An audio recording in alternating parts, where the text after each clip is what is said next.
Hi, my name is Dalsimer, and I'm running for Congress in Virginia's 11th district. And this is my Justice Gauntlet, the third Reconstruction. So Reconstruction means to rebuild, repair, and restore. The first Reconstruction was after the Civil War and was brought in by the 13th Amendment, which freed the slaves, created public education in the South and more, and was quickly shut down by white supremacy-led apartheid-style laws and regulations. The second Reconstruction came about after World War II and lasted much longer and culminated with the civil rights movement of the 60s, which brought about a lot of positive change, but of course was again cut short before finishing the job by people with hate in their hearts. We now have an opportunity for a third Reconstruction with the third Reconstruction Act that's been submitted to Congress, which calls for providing the 140 million people who are currently facing economic ruin to be guaranteed with the basic rights as outlined in the Constitution for housing and jobs and education, etc. And what is really disturbing is that there are 140 million people that are a step away from economic ruin. There are only 330 million people in this country, which means that more than 1 in 3 of our neighbors faces devastation. And so fast forward to the present, and we have an opportunity for a third Reconstruction with the third Reconstruction Act submitted by Barbara Lee and Pramila Jayapal. And what this act calls for is to ensure that the 140 million people currently facing economic devastation have the jobs, the housing, the education, and basic survival security they need. And what's really poignant about this is that there are only 330 million people in the country, which means more than 1 in 3 people of our neighbors across this nation are facing financial ruin. And we need to provide a safety net to ensure that they can live. And what's sad is that only 39 members of Congress have signed on to this act. The representative from Virginia 11, of course, is not one of them. And this is why we have got to ensure that we are voting for people up and down ballot and across the nation who will support and vote for these kinds of bills so that we can get the third Reconstruction Act passed. The next topic is gun reform, which is much needed. This nation literally has an epidemic of gun violence. There are shootings nearly every day. If you look at the National Gun Archive, you can actually see national trends, you can see regional episodes, and you can track gun violence on a daily basis. Too often, though, our policymakers are focused solely on the mass shooting incidents, which is understandable. Mass shootings are tragic and horrific and create all kinds of trauma and sadness and heartbreak. But the reality is that 62% of gun deaths are from suicides. And we are not focused on that enough. This is especially tragic when you consider that youth and young adults, 15 to 24-year-olds, are 50 times more likely to die by gun violence in this nation than in any other economically advantaged country in the world. And this is just heartbreaking. So what can we do about it? First, we need to understand that gun violence is a complex, multifaceted issue, and gun reform needs to be just as complex and holistic to deal with those issues. First and foremost, we have to stop treating gun violence as strictly a criminal justice issue and also recognize that it is a mental health and a social issue.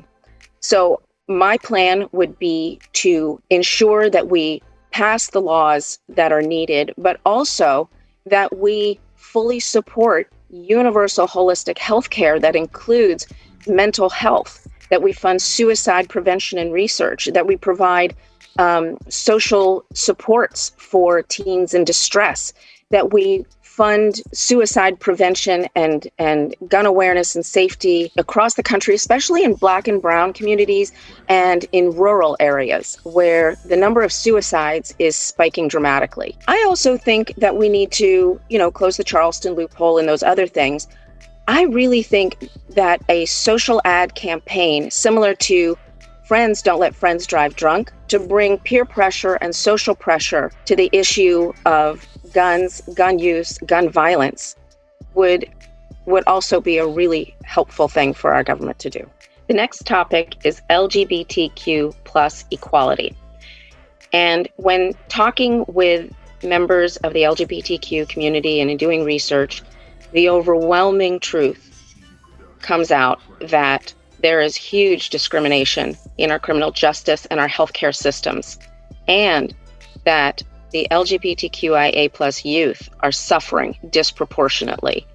And this is a direct result, I think, of one of the worst things that came out of the Trump presidency, which was to make it okay to be both racist and homophobic. There is no reason that a Black or Indigenous trans woman's life expectancy should be just 35 years. This is not acceptable, and we need to deal with it in a holistic way. We need to make sure that we are implementing non-discriminatory policies in our healthcare and our criminal justice systems. And we need to make sure that we are helping the youth. Currently, 40% of homeless youth identify as LGBTQIA+, but the national average for LGBTQIA population is 5 to 6%. Our LGBTQIA youth are suffering disproportionately, and a lot of that has to do with home environment, social constructs, and they also report being abused and victimized at much, much higher rates than other homeless youth. So I think we need to codify non-discriminatory policies. We need to pass the Do No Harm Act. We need to pass the Safe Schools Act. We need to pass the 2020 Older Americans Act to provide safe harbors for older LGBTQIA peoples. We need to fully fund Department of Justice so that they can help protect everyone's civil rights. And frankly, we need to elect people to office up and down ballot to ensure that those laws are being passed, because right now they're not. Housing is a human right. So you would think that given that food and shelter are necessary for life, that housing would be considered a basic human right. And yet in this country, there are 550,000 people unhoused, and that's over 500,000, which is an incredible number given that we are the richest nation in the world. How can this happen? First, it's important to understand that this is a policy decision. The reason people are homeless are lack of affordable housing, underemployment and unemployment, gentrification, mental and physical illness, substance abuse, domestic violence, etc.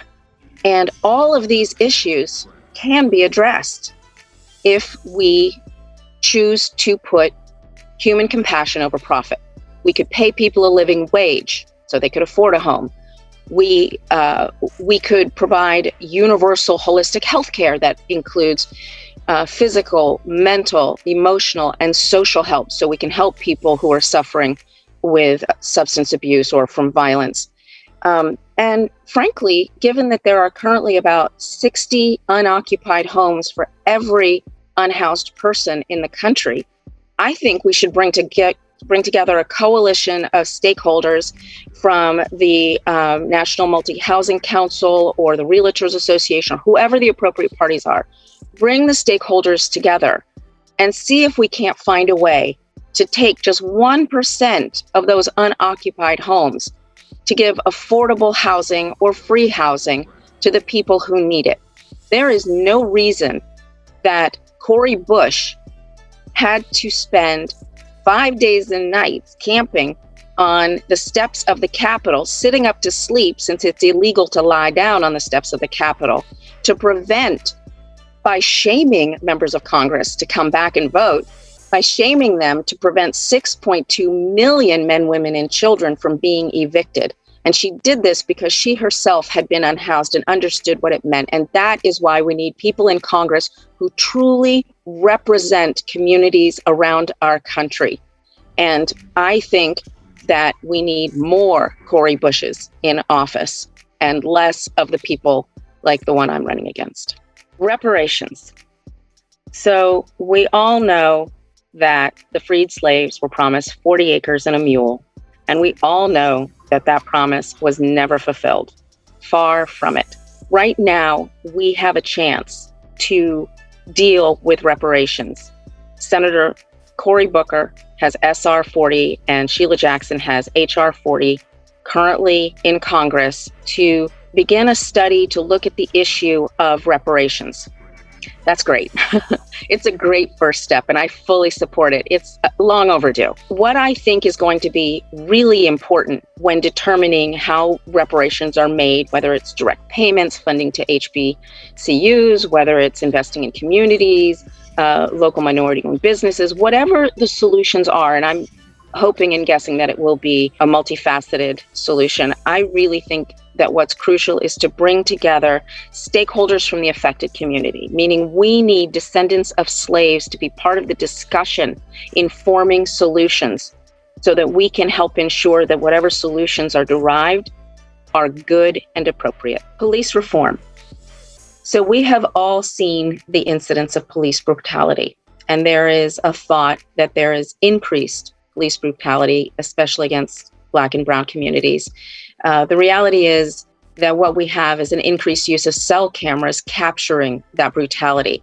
And I think this is a good thing because it provides transparency, and transparency leads to accountability, and accountability leads to action. And we're starting to see that action through Black Lives Matter movement.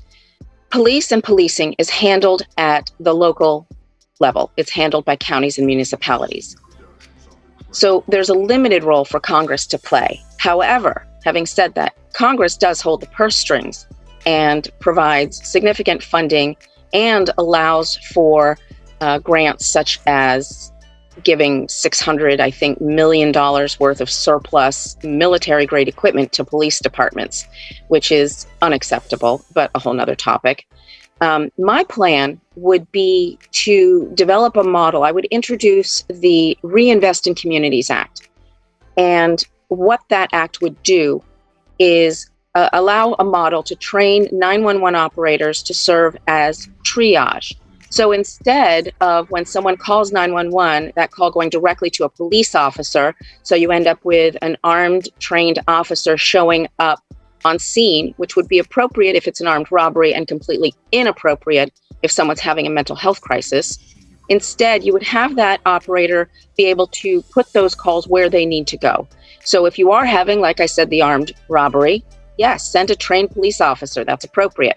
If you're having someone with a mental health crisis, send a health professional. If you're having someone with a substance abuse issue, send someone, who can deal with an ambulance with medical technicians. If you have someone dealing with a vagrancy issue, send someone from a homeless shelter. Police have been called out for potholes and dogs running around. Send someone from Department of Transportation or from the animal, the animal control, whatever it is. Right now, 90% of calls that come into 911 are for non-violent, non-criminal issues. Only 10% really need to be going to the police. So let's enable the police to address those issues. And this would allow local governments to reallocate their resources where they're needed. They could provide additional funding to community services, to mental health facilities, to whatever the appropriate departments are, and let the police deal with strictly criminal activities, including maybe tackling the huge backlog of unsolved homicides and rapes and other violent crimes that have persisted across this nation. I think in combination with another thing I would include in my Reinvestment Act, funding for education and community services, which research has shown overwhelmingly reduce crime, would help reduce the incidence of crime and violence and allow police departments to follow a model similar to the Camden, New Jersey, where they fired their police, rehired them, reallocated resources, invested in community activities, because I think that's the way we need to go forward if we're going to have a workable, truly beneficial system in place. It's interesting and disappointing that so many people in this country think that the biggest domestic terrorist threats to this nation come from abroad. It's completely understandable given the incidents of 9/11 and the scope and tragedy and loss that we all suffered during those events.